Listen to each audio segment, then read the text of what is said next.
Hello everyone, मैं विकास आपका स्वागत करता हूं। आज आप लोगों के लिए फिजिक्स के बहुत ही इंटरेस्टिंग टॉपिक प्रिज्म और विचलन को लेकर आए हैं। सबसे पहले हम लोग देखेंगे कि प्रिज्म क्या होता है, उसके बाद देखेंगे विचलन कोण क्या होता है। तो आइए स्टार्ट करते हैं। प्रिज्म किसी कोण पर झुके दो समतल पृष्ठों के बीच घिरे पारदर्शक माध्यम को प्रिज्म कहते हैं। किसी भी कोण पर झुके दो समतल पृष्ठों के बीच घिरे पारदर्शक माध्यम को प्रिज्म कहते हैं। और ये परिभाषा को हमने बोर्ड पर लिख रखा है। किसी कोण पर झुके दो समतल पृष्ठों के बीच घिरे पारदर्शक माध्यम को प्रिज्म कहते हैं। ये आपको प्रिज्म का फिगर है। परिभाषा, मान लेते हैं कि हमारे पास समतल पृष्ठ है एक और ये दूसरा समतल पृष्ठ है। इन दोनों समतल पृष्ठों को जिस कोण पर आप झुकाए हैं तो इसके बीच में जो ये स्थान घिरा है इसी पारदर्शक माध्यम को हम प्रिज्म कहते हैं। एक पृष्ठ है और दूसरा पृष्ठ आपको यह है। तो किसी भी कोण पर आप इन दोनों पृष्ठों को झुका दीजिए तो इसके बीच में जो पारदर्शक माध्यम घिरता है इसे पारदर्शक माध्यम को हम प्रिज्म कहते हैं। अब कोई भी एंगल पर एक पृष्ठ दूसरा पृष्ठ किसी भी कोण पर हम झुका दे 60 डिग्री 70 डिग्री, तो इनके बीच में जो पारदर्शक माध्यम घिरता है इसी पारदर्शक माध्यम को हम प्रिज्म कहते हैं। और ये प्रिज्म से संबंधित हम कुछ परिभाषा देख लेते हैं।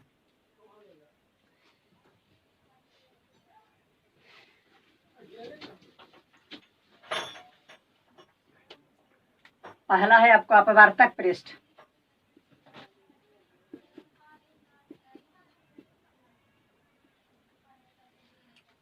प्रिज्म में प्रकाश का आवागमन जिन दो फलकों से होता है उसे हम अपवर्तक पृष्ठ कहते हैं। ये हमारा प्रिज्म है तो इसमें प्रकाश का आवागमन दो ही फलक से होता है। यदि इसका नाम प्रिज्म का ABC हो तो इसमें प्रकाश का आवागमन या तो AB पृष्ठ से होगा या AC से होगा। तो जिन दो फलकों से प्रकाश का आवागमन होता है उन दो फलक को ही हम अपवर्तक पृष्ठ कहते हैं। तो देखिए कोई प्रकाश स्रोत इधर है, इससे प्रकाश आ रहा है, तो यदि प्रकाश AB से प्रवेश करेगा तो AC से एग्जिट कर जाएगा, बाहर निकल जाएगा।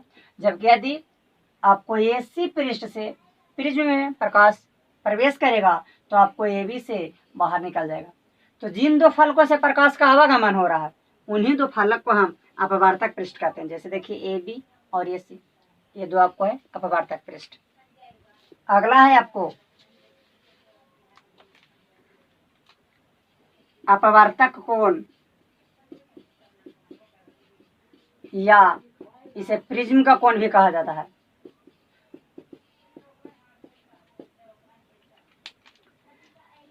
अपवर्तक पृष्ठों के बीच का जो कोण होता है उसे ही हम प्रिज्म का कोण या अपवर्तक कोण कहते हैं। ये देख लीजिए हमारा प्रिज्म है कोई ABC, तो इसमें एक अपवर्तक पृष्ठ आपको AB है और यह एक अपवर्तक पृष्ठ आपको AC है। तो इसके बीच का जो कोण है इस कोण को ही हम प्रिज्म का कोण कहते हैं। इसे जनरली ए से सूचित किया जाता है, बड़ी ए से। अपवर्तक पृष्ठों के बीच के कोण को ही हम अपवर्तक कोण या केवल प्रिज्म का कोण कहते हैं। अब अगला जो टॉपिक है वह है आपको आधार, प्रिज्म का आधार। प्रिज्म का आधार या केवल आप आधार कह सकते हैं। तो प्रिज्म के कोण के, ये आपको प्रिज्म का कोण है, प्रिज्म के कोण या अपवर्तक कोण इसी को कहा जाता है कि सामने के पृष्ठ को हम प्रिज्म का आधार कहते हैं। अपवर्तक कोण के सामने के पृष्ठ को हम प्रिज्म का आधार कहते हैं। देखिए फिर से हम देख लेते हैं अपवर्तक पृष्ठ, अपवर्तक कोण और प्रिज्म का आधार। जिन दो फलकों से प्रिज्म में प्रकाश का आवागमन होगा उसे हम अपवर्तक पृष्ठ, अपवर्तक पृष्ठ के बीच के कोण को हम प्रिज्म का कोण और प्रिज्म के कोण के सामने के पृष्ठ को हम प्रिज्म का आधार कहते हैं। अब हम लोग बात कर लेते हैं कि विचलन कोण क्या होता है। विचलन कोण पर बात करने से पहले आपको ये जान लेना बहुत आवश्यक है कि जब कोई प्रकाश की किरण प्रिज्म से होकर जाता है तो उसका डेविएशन कितनी बार होता है और कैसे होता है। तो आइए पहले हम देख लेते हैं।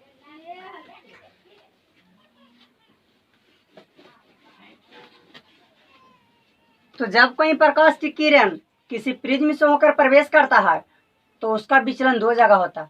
एक उस समय जब वो प्रिज्म में प्रवेश करता है और एक उस समय जब वो प्रिज्म से बाहर निकलता है। यही से डायग्राम के माध्यम से हम समझने की कोशिश करते हैं। ये हमारे पास कोई प्रिज्म है ABC, और ये कोई आपको प्रकाश की किरण है। तो जैसे ही ये हो गया आपको आपतित किरण, तो ये आपतित किरण जैसे ही प्रिज्म में प्रवेश करेगी उस समय इसका विचलन देखने को मिलेगा जस्ट, और पूरे प्रिज्म में प्रकाश की किरण सरल रेखा में चलेगी। आपको आपतित किरण को सीधे जाना चाहिए था, जबकि यहाँ पर विचलन हो, डेविएशन, ये मोड़। फिर एक बार जैसे ही आपको प्रिज्म से प्रकाश की किरण बाहर निकलेगी वहां आपको विचलन देखने को मिलेगा। ये देखिए, ये आपको हो गया अपवर्तित किरण, और ये आपको हो गया निर्गत किरण। अपवर्तित किरण को सीधे जाना चाहिए था, यहाँ पर आपको विचलन और यहाँ पर विचलन। तो जब भी कोई प्रकाश की किरण किसी प्रिज्म से होकर गुजरता है तो उसका दो जगह आपको डिविएशन देखने को मिलता है, विचलन देखने को मिलता है। एक उस समय जब प्रकाश की किरण प्रिज्म में प्रवेश करता है, और दूसरा उस समय जब प्रकाश की किरण प्रिज्म से बाहर निकलता है। आपतित किरण, अपवर्तित किरण और निर्गत किरण का जिक्र हम प्रीवियस वीडियो में कर चुके हैं। यदि आपने उस वीडियो को नहीं देखा तो अवश्य देख लें। और हम बात कर लें कि आपतित किरण, अपवर्तित किरण और निर्गत किरण, तो ये तीनों एक ही किरण है। जैसे ही कोई माध्यम में आपको किरण रहता है तो उसे हम आपतित किरण कहते हैं, और दूसरे माध्यम प्रवेश करता है इसी किरण को हम अपवर्तित किरण, और यही किरण जब उस माध्यम से बाहर निकल जाता है तो उसी किरण को हम निर्गत किरण कहते हैं। और आपतित किरण, अपवर्तित किरण और निर्गत किरण तीनों एक ही किरण है। अब हम लोग बात कर लेते हैं कि विचलन कोण क्या है। आइए, जैसा कि हमने बताया कि जब कोई प्रकाश की किरण प्रिज्म से होकर जाता है तो उसका दो जगह विचलन होता है। यदि हम आपतित किरण और निर्गत किरण को आगे बढ़ाएं, आपतित किरण को आगे और निर्गत किरण को यदि हम पीछे बढ़ाएं तो इन दोनों के बीच में जो कोण बनता है उसी कोण को हम निर्गत कोण कहते हैं। आइए डायग्राम के माध्यम से इसे स्पष्ट रूप से समझने की कोशिश करते हैं। ये हमारा कोई प्रिज्म है और ये कोई प्रकाश की किरण आया, तो हमें पता है कि जैसे ही ये प्रिज्म में प्रवेश करेगा इसका विचलन होगा। ये आपको विचलन हुआ। ये आपको हो गया आपतित किरण, और ये आपको हो गया अपवर्तित किरण, और यहाँ से जैसे ही निकलेगा फिर से आपको डिविएशन होगा, विचलन होगा, और ये आपको हो गया निर्गत किरण। यदि हम आपतित किरण को आगे बढ़ाएं और निर्गत किरण को पीछे बढ़ाएं तो आपतित किरण और निर्गत किरण के बीच में जो कोण बनता है, जो झुकाव होता है, उसी कोण को हम विचलन कोण कहते हैं।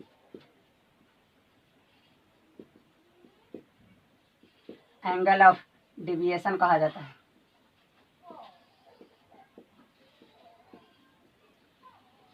विचलन कोण, आपतित किरण और निर्गत किरण के बीच के कोण को ही हम विचलन कोण कहते हैं।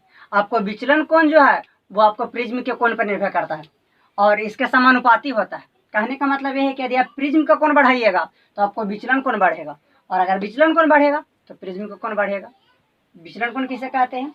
आपतित किरण और निर्गत किरण के बीच के कोण को ही हम विचलन कोण कहते हैं। आई होप ये वीडियो आपको बहुत अच्छा लगा होगा। अगर अच्छा लगा होगा तो लाइक, शेयर और कमेंट करें।